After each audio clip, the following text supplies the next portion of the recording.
Préparez la planche, Monsieur Mouche, cria le capitaine Crochet.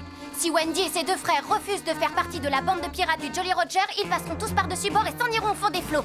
Nous ne ferons jamais partie de votre bande, lui dirent-ils. Peter Pan va venir nous sauver.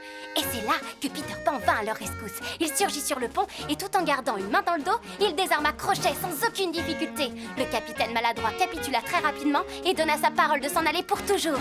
Peter lui dit « Tout ce que tu as à faire, c'est de dire que tu es un poisson pourri et je te laisserai partir. Je suis un poisson pourri !» dit Crochet. C'est vrai que c'est un poisson pourri. Et c'est aussi un renard sournois. Ha! Ah, quelle belle histoire! On a vécu de belles aventures au pays imaginaire. Oui, tu as bien raison, Jean. Et c'est une bonne chose que je les ai toutes écrites dans mon livre pour que nous puissions nous souvenir de chacun de ces moments précieux. Qu'est-ce qui s'est passé ensuite, Wendy? Eh bien, Michel, si tu te souviens bien, le capitaine Crochet est revenu sur sa parole de quitter le pays imaginaire. Et il a continué à s'attaquer à Peter Pan. Fais attention, Peter! Oh, mais cette histoire ne s'arrête pas là, les garçons. Voyez-vous, Peter Pan était bien plus malin que le capitaine Crochet. Il zigzaga vers la droite, vers la gauche, tandis que le capitaine Crochet tentait de le bloquer, tant et si bien que le pirate malhabile en perdit l'équilibre. Non, le capitaine n'a jamais été de taille face à ce feu follet de Peter Pan. Oui, c'est vrai qu'il avait toujours un coup d'avance sur lui. On avait un peu l'impression qu'il avait des yeux dans le dos, en plus de ses yeux de devant. Et c'est là que le capitaine maladroit tomba dans la mer imaginaire où le vorace crocodile l'attendait de pied ferme. Tic-tac, tic-tac. Pourrais-je savoir ce que vous faites exactement à rester là, abaillé aux corneilles? Vous étiez pourtant censé chercher le fabuleux trésor de la sorcière des mers. C'est ce que nous faisons. Et regardez ce que nous avons trouvé dans une de ces cuvettes de marée magique. Wendy, toujours aussi charmante qu'au premier jour. Et elle raconte toujours à ses frères des histoires drôles qui parlent de vous et de... Je connais ces histoires soi-disant drôles et je les déteste au plus haut point. Cette odieuse et méchante Wendy ose me faire passer moi, le légendaire capitaine Crochet, pour une espèce de pitre grotesque et de bon à rien. Malédiction! J'en ai plus qu'assez de ces mensonges que cette jeune fille colporte à mon sujet.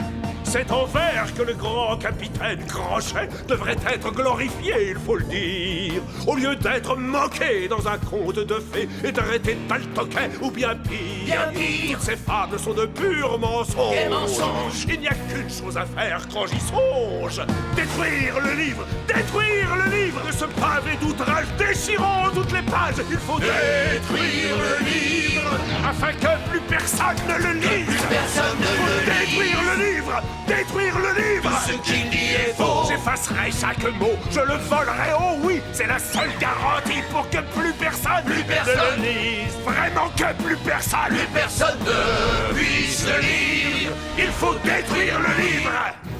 Ah! Messieurs, hissez les voiles et faites cap vers la ville où habite cette Wendy. Mais où habite-t-elle, capitaine? À Londres, voyons.